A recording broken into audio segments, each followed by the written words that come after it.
राम सिया राम जय जय राम।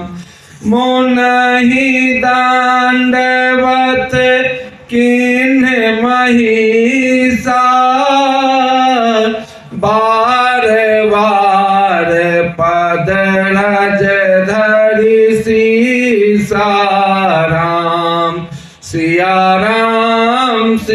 राम जय जय राम।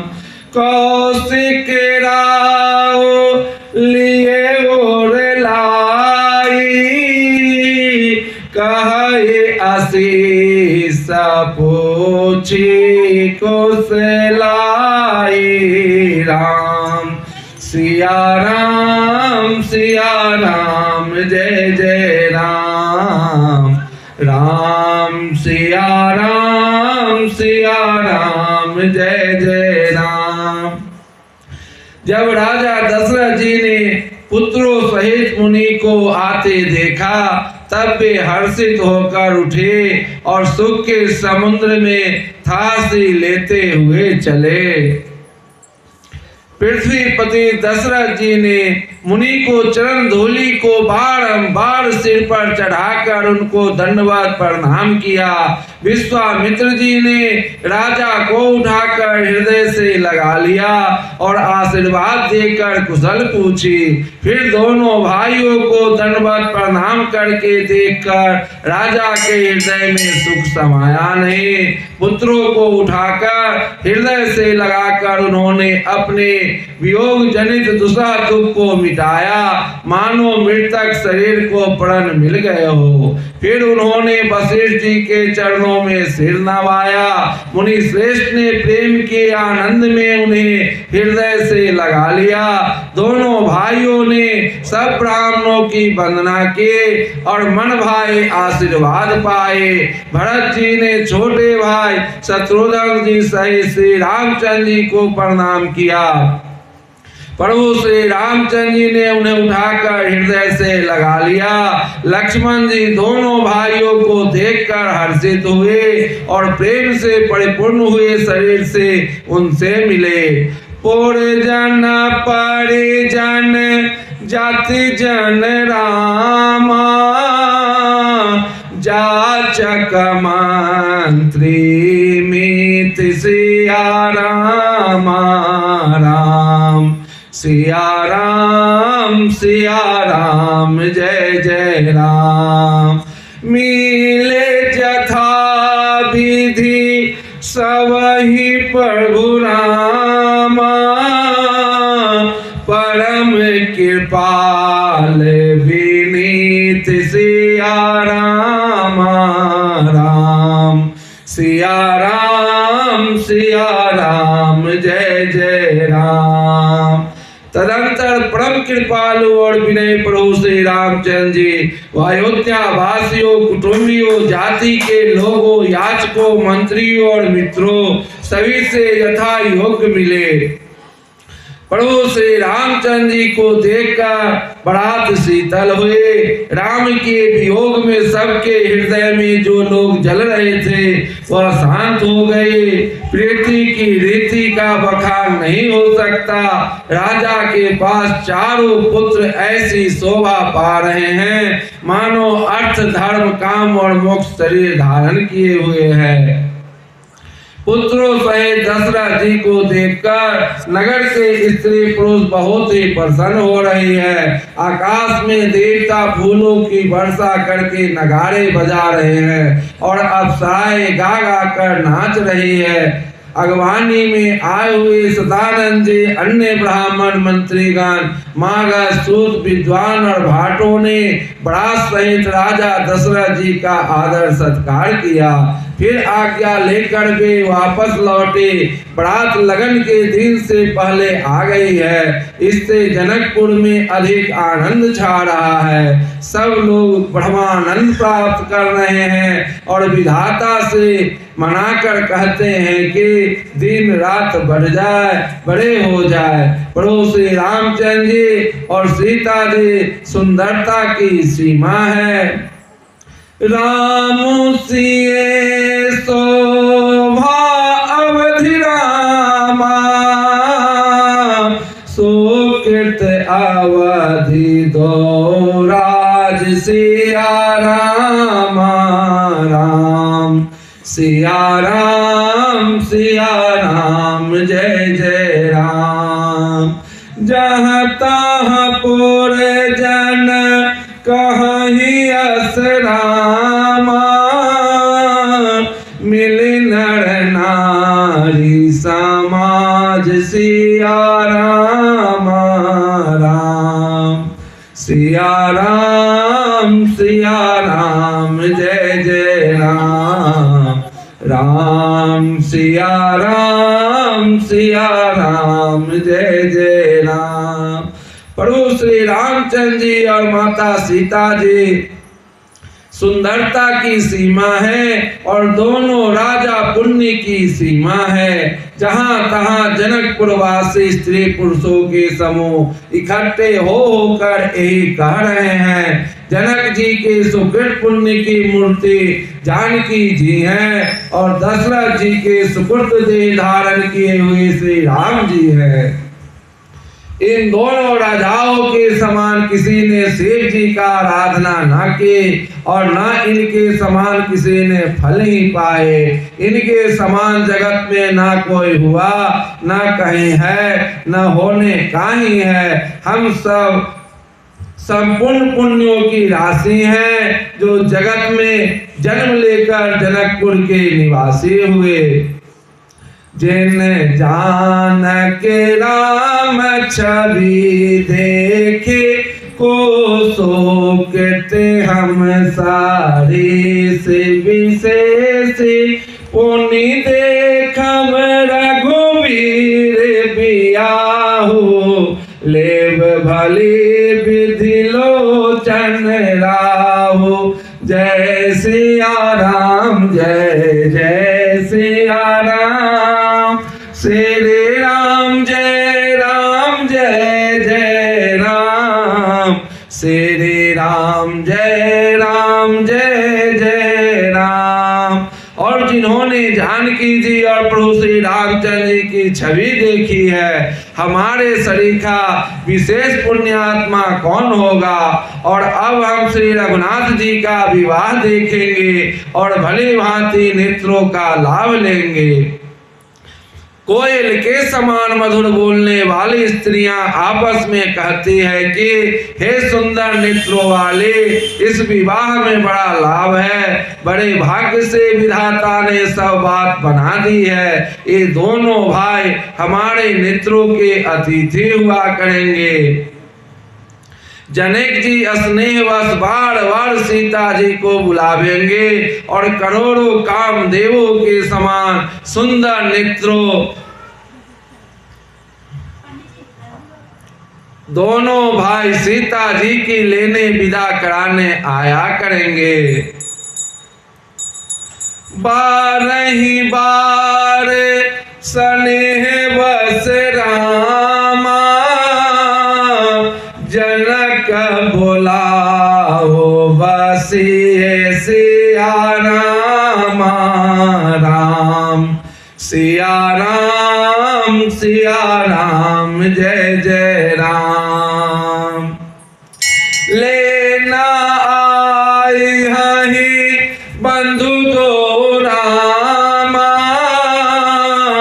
कोटि काम कमनीय सिया राम राम सिया राम जय जय राम राम सिया राम जय जय राम।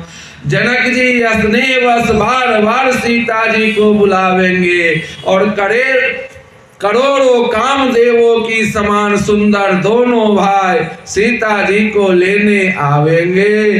तब उनकी अनेकों प्रकार से पहुनाई होगी।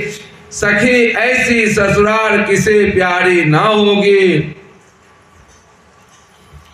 तब हम सब नगर निवासी प्रभु श्री राम लक्ष्मण जी का देख कर सुखी होंगे। हे सखे, जैसा प्रभु श्री राम लक्ष्मण का जोड़ा है वैसा ही दो कुमार राजा के साथ और भी हैं।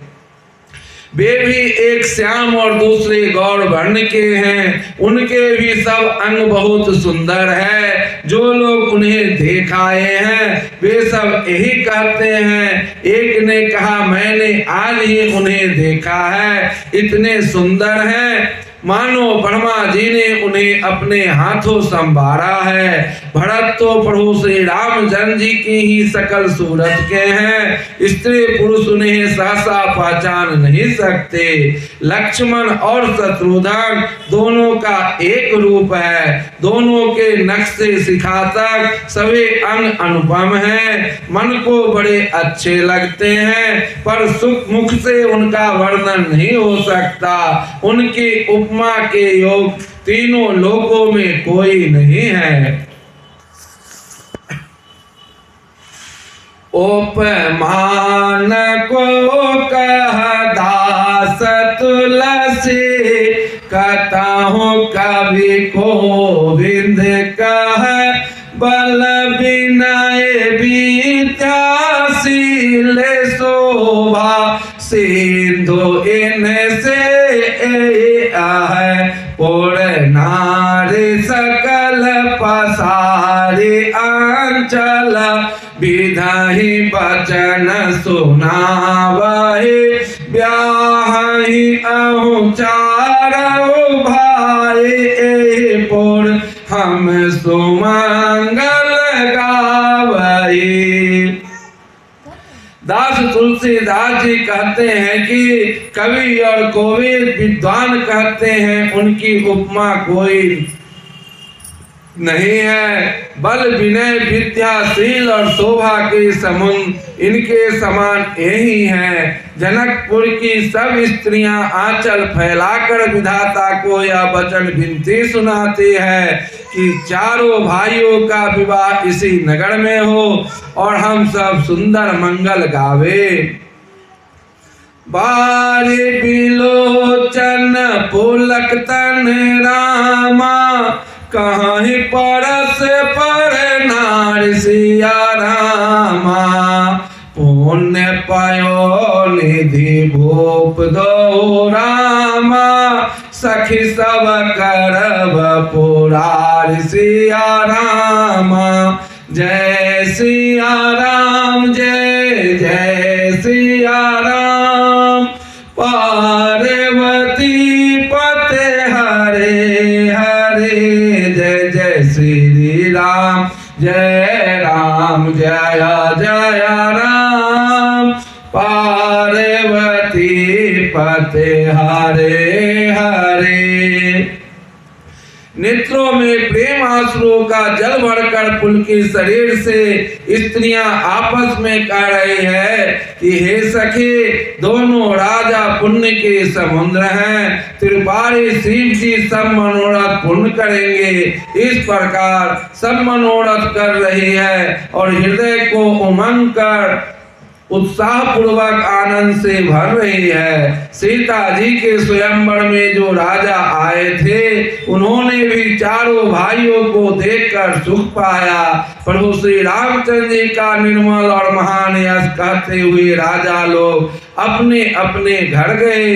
इस प्रकार कुछ दिन बीत गए। जनकपुर निवासी और बराती सभी बड़े आनंदित हैं। मंगलों का मूल लगन का दिन आ गया। हेमंत ऋतु और सुहावना अगहन का महीना था। ग्रह तिथि नक्षत्र योग और वार श्रेष्ठ थे। लगन मुहूर्त शोधकर ब्रह्मा जी ने उस पर विचार किया। पैठे दिन नारद सन सोए, गण जनक के गण कन सोए। सुनी सकल लोगन यह बाता, कहि ज्योतिषी आहि विधाता। और उस लगन पत्रिका को नारद जी के यहाँ, जनक जी के यहाँ भेजा दिया।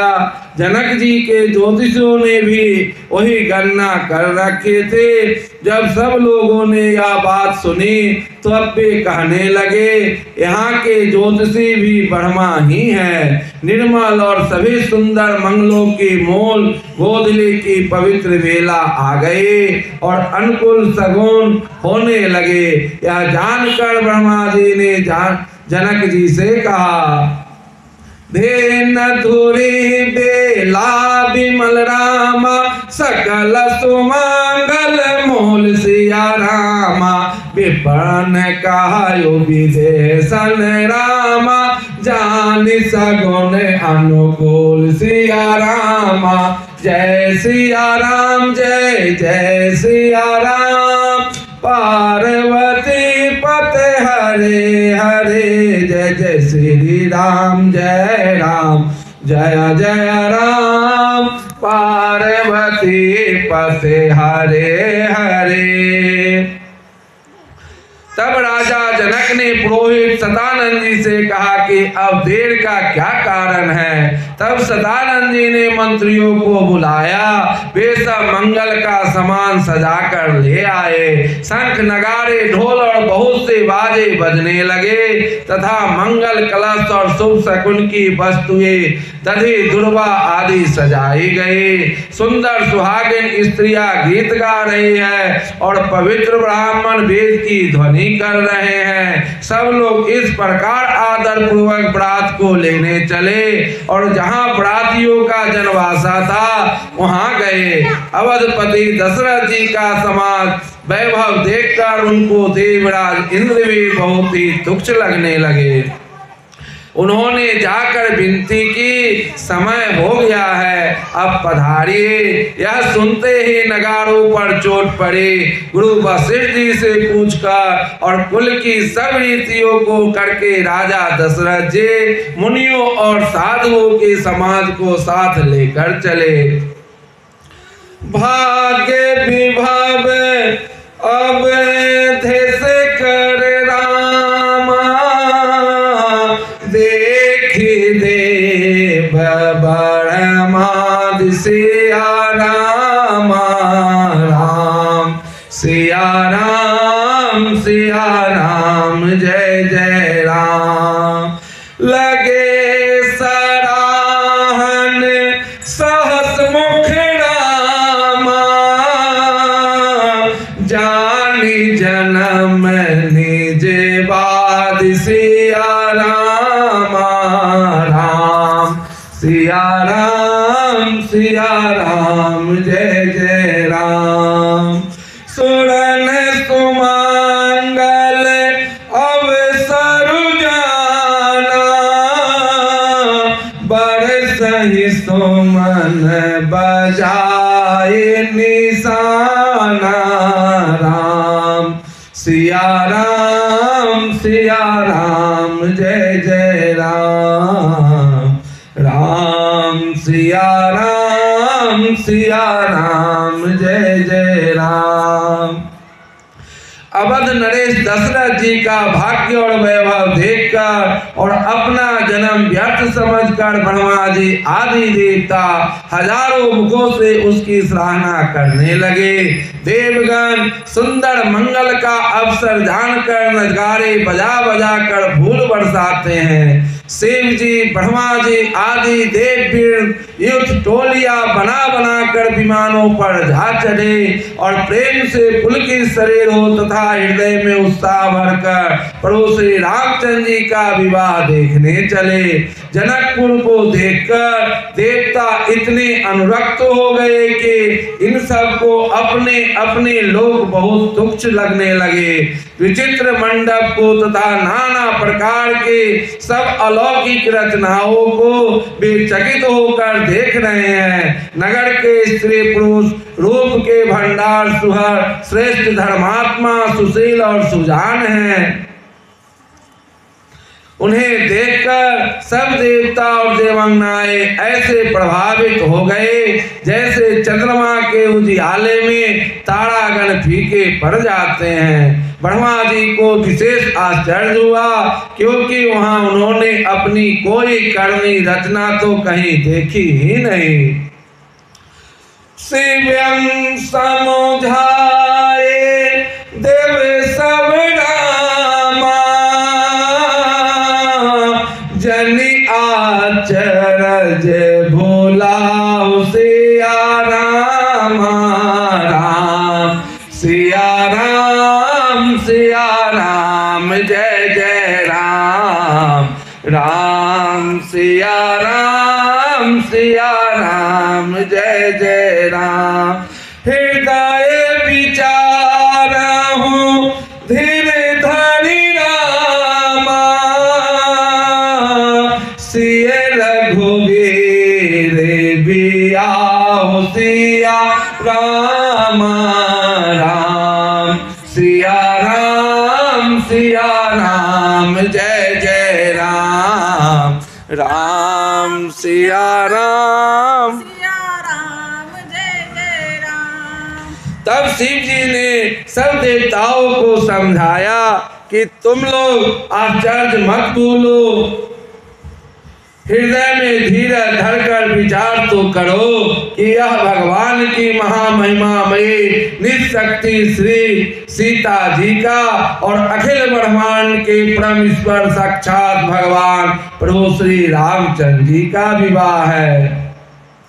जिन कर नाम लेत जग माही, सकल अमंगल मोल न साही, राम सिया राम जय जय राम। करतल होहि पदार्थ चारी, तेई राम कहायो कामारी, राम सिया राम जय जय राम, राम सिया राम जय जय राम। जिनके नाम लेते ही जगत में सारे अमंगलों की जड़ कट जाती है और चारों पदार्थ अर्थ धर्म काम मोक्ष मुट्ठी में आ जाते हैं। ये वही जगत माता पिता प्रभु श्री राम सीता राम जी हैं। काम के शत्रु शिव जी ने ऐसा कहा। इस प्रकार शिव जी ने देवताओं को समझाया और फिर अपने श्रेष्ठ बैल नंदीश्वर को आगे बढ़ाया। देवताओं ने देखा कि दशरथ जी मन में बड़े ही प्रसन्न और शरीर से पुलकित हुए चले जा रहे हैं। उनके साथ परम हर्षुक साधु और ब्राह्मणों की मंडली ऐसी शोभा दे रही है मानो समस्त सुख शरीर धारण करके उनकी सेवा कर रहे हो। चारों सुंदर पुत्र साथ में ऐसे सुशोभित हैं मानो संपूर्ण मोक्ष सालोक्य सामीप्य सारूप्य सायुज शरीर धारण किए हुए हो। मरकत मणि और सुवर्ण की रंग की सुंदर जोड़ियों को देखकर देवताओं के कम प्रीति नहीं हुई, अर्थात बहुत ही प्रीति हुई। फिर प्रभु श्री रामचंद्र जी को देखकर वे हृदय में अत्यंत हर्षित हुए और राजा की सराहना करके उन्होंने फूल बरसाए। राम रूप नख सिख सुभग रामा, बारहि बार निहार सिया राम, राम सिया राम जय जय राम, राम सिया राम जय जय राम। पुलक गात लो चन सजल रामा, उमा समेत पुरारी सिया राम, राम सिया राम जय जय राम, राम सिया राम जय जय राम। नख से शिखा तक प्रभु श्री रामचंद्र जी के सुंदर रूप को बार बार देखते हुए पार्वती जी सहित श्री शिव जी का शरीर पुलकित हो गया और उनके नेत्र प्रेमाश्रुओं के जल से भर गए। राम जी का मोर के कंठ की सी कांति वाला हरिताभ श्याम शरीर है। बिजली का अत्यंत निरादर करने वाले प्रकाशमय सुंदर पीत रंग के वस्त्र हैं। सब मंगल रूप और सब प्रकार से सुंदर भांति भांति के विवाह के आभूषण शरीर सजाए हुए हैं। उनका सुंदर मुख शरद पूर्णिमा के निर्मल चंद्रमा के समान और मनोहर नेत्र नवीन कमल को लजाने वाले हैं। सारी सुंदरता अलौकिक है, माया की बनी नहीं है, दिव्य सजता आनंदमयी है, वह कहीं नहीं जा सकती। मन ही मन बहुत प्रिय लगती है। साथ में मनोहर भाई शोभित हैं जो चंचल घोड़ों को नचाते हुए चले जा रहे हैं। राजकुमार श्रेष्ठ घोड़ों को उनकी चाल को दिखला रहे हैं और वंश की प्रशंसा करने वाले मागध भाट वृंदावली सुना रहे हैं। जिस घोड़े पर प्रभु श्री रामचंद्र जी विराजमान हैं, उनकी तेज चाल देखकर गरुड़ भी लजा जाते हैं। उसका वर्णन नहीं हो सकता। वह सब प्रकार से सुंदर है, मानो कामदेव ने ही घोड़े का वेश धारण कर लिया हो। मानो प्रभु श्री रामचंद्र जी के लिए कामदेव घोड़े का वेश बनाकर अत्यंत शोभित हो रहा है। जनो बाजी वेशो बनाए मनी से जो राम हित अति सोहाए आपन भय बल रूप गुण गति सकल भुवन विमोहाए जगमगत जीनो जराव ज्योति सुमोति मणि मानिक लगे कंकिन ललाम लगाम ललिता बिलो किशोर नर मुनि ठगे। वह अपनी अवस्था बल रूप गुण और चाल से समस्त लोगों को मोहित कर रहा है। सुंदर मोती मणि और माणिक के लगे हुए जराऊ जीन ज्योति में जगमगा रहा है। उसकी सुंदर घुंघरू लगे ललित लगाम को देखकर देवता मनुष्य और मुनि सभी ठगे जाते हैं। प्रभु की इच्छा में अपने मन को लीन किए चलता हुआ वह घोड़ा बड़ी शोभा पा रहा है, मानो तारागण तथा बिजली से अलंकृत मेघ सुंदर मोर को नचा रहा हो। प्रभु मन सहिलय लीन मनोरामा चलत बाजी छवि पाव सिया रामा भूषित और गण तारित गणोरा